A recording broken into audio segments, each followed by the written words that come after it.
Pessoas, sejam todos e todos muito bem-vindos aí, né? Aqui quem vos fala é o professor Antônio Eustáquio, como sempre, conhecido como professor Eustáquio aqui na SCOM e no curso de Psicologia. Direto ao ponto, como eu sempre digo, a gente vai apresentar para vocês a unidade 1 da disciplina semipresencial, Terapia Cognitivo-Comportamental, Concepções de Determinação do Fenômeno Comportamental. Então, essa unidade ela vem trazer aí a noção de comportamento como relação entre classe de respostas, classes de estímulos antecedentes e classes de estímulos consequentes, né? É um ABC aí para quem já conhece essa dinâmica. Então, na introdução vai trazer aqui um conceito, a lente funcional do comportamento. Então, uma definição de comportamento que a terapia cognitivo-comportamental trabalha e ela adota, obviamente, uma abordagem científica para a compreensão dos transtornos psicológicos, baseando-se aí no princípio que emoções, pensamentos e comportamentos são interconectados, ok? Emoções, pensamentos e comportamentos, 3, né, estão aí interconectados. A unidade 1 vai focar aí no cerne da determinação do fenômeno comportamental, ok? Partindo da visão de que o comportamento não é um evento isolado, né? Ele não é, assim, algo único. Ele vem de uma relação funcional e dinâmica do indivíduo com seu ambiente, né? A compreensão dessa relação chama-se análise funcional, a influência do ambiente no indivíduo, é o alicerce, né, para qualquer planejamento de intervenção clínica eficaz. Então, sugestão, leiam profundamente o que é uma análise funcional na terapia cognitivo-comportamental. Tudo bem, gente? Primeiro ponto, né? O tema central dessa unidade 1 é a contingência de 3 termos, A, B e C. A determinação do comportamento, ela é integralmente compreendida através da contingência desses 3 termos, A, B e C.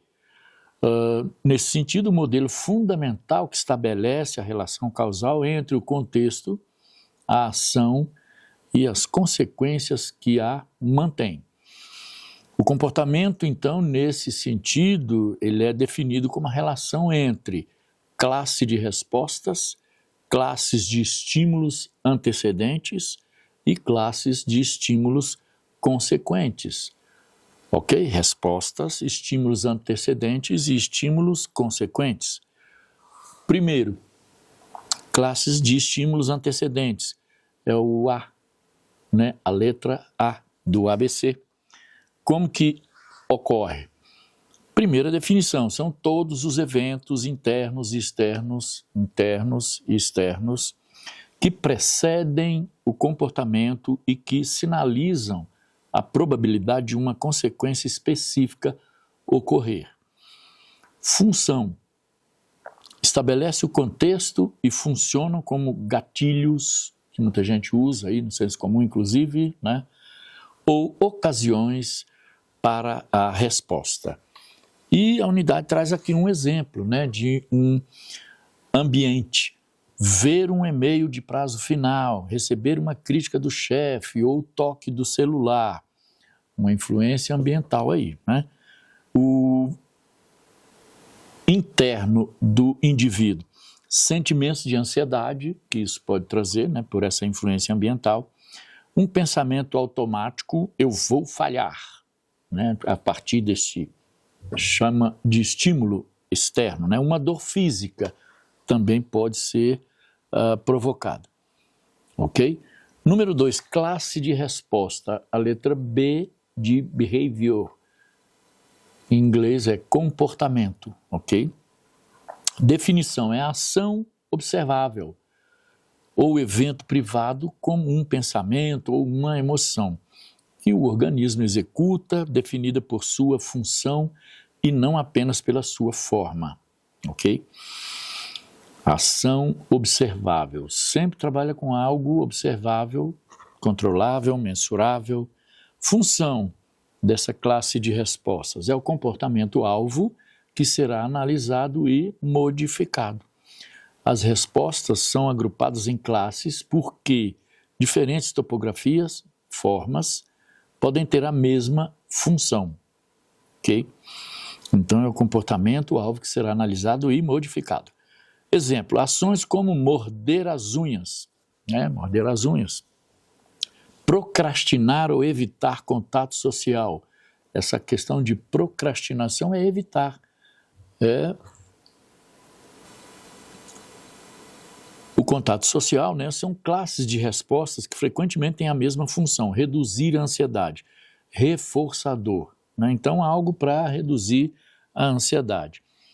Terceiro item, classe de estímulos consequentes. Então, a gente falou do A, o antecedente, o B, behavior, comportamento, e o C, consequente. Definição, são os eventos internos ou externos, que seguem imediatamente a resposta e que influenciam a probabilidade de essa resposta ocorrer novamente no futuro. Estímulos consequentes, uma resposta que pode acontecer no futuro. Função, elementos que mantêm aí ou extinguem o comportamento. A TCC, terapia cognitivo-comportamental, se apoia na modificação dessas consequências também.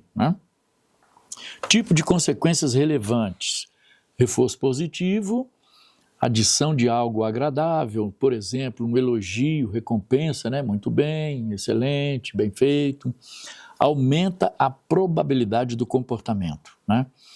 Reforço negativo, aí a retirada de algo desagradável, alívio da dor, fim da ansiedade, aumenta a probabilidade do comportamento. Funciona como um medicamento. Retirou a dor, há um alívio, mas pode ser aí a retirada de algo desagradável, portanto, reforço negativo. Punição, consequência que diminui a probabilidade futura do comportamento.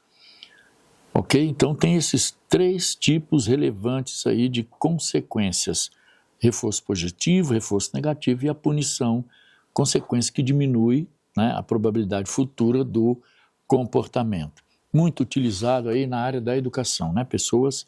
Implicações clínicas. A determinação funcional, ela consiste em, para a TCC, utilizar o modelo ABC, não é julgar o comportamento, se é bom ou ruim, mas sim entender a sua função, certo? Então, a compreensão da função é fundamental para atingir aí o objetivo da terapia cognitivo-comportamental. O fenômeno comportamental, ele é determinado também por 3 aspectos aí. Um comportamento persiste não porque é lógico, mas porque ele foi reforçado no passado, por vezes de forma intermitente. Essa ideia vem, talvez aí ou certamente da psicanálise, um comportamento reforçado no passado, por vezes de forma intermitente. Número 2, muitos comportamentos disfuncionais, como a evitação, são mantidos por reforço negativo. Exemplo, o alívio imediato da ansiedade, o que torna a pessoa menos preparada para lidar com a situação do futuro. Se algo negativo, de reforço negativo, alivia a minha ansiedade, eu vou utilizar novamente no futuro. Número 3, a intervenção terapêutica consiste em, importante em pessoas, identificar as contingências disfuncionais e criar novas contingências, novos ABC, que promovam respostas mais adaptativas, com consequências mais saudáveis e duradouras. Essa ferramenta é fundamental para a TCC.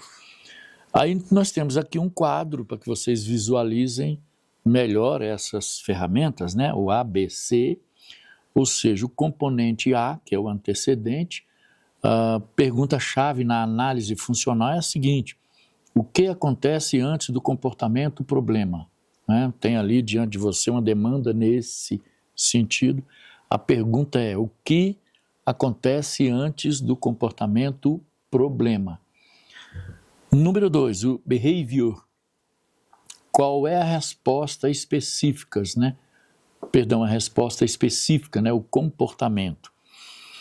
E, por fim, a consequência, né? O que acontece imediatamente após que mantém a resposta, né? Imediatamente após que mantém a resposta, ok? Vamos repetir, a consequência é o que acontece imediatamente após que mantém aquela resposta. Se a resposta deve ser modificada, ok? É isso que deve chamar a atenção do terapeuta. No caso, que utiliza a abordagem terapia cognitivo-comportamental. E, finalmente, aí, nessa unidade, a gente pode concluir com a compreensão da tríplice contingência e da determinação funcional, que é o que? A base para a formulação de caso na TCC, permitindo que o terapeuta vá além do sintoma e modifique a própria estrutura de integração do paciente com o mundo, né? Então, é para além do sintoma, essa ideia de querer modificar aí o comportamento, né? A questão do sentimento e a maneira de se pensar sobre uma situação problema, ok? Excelentes estudos a todos vocês.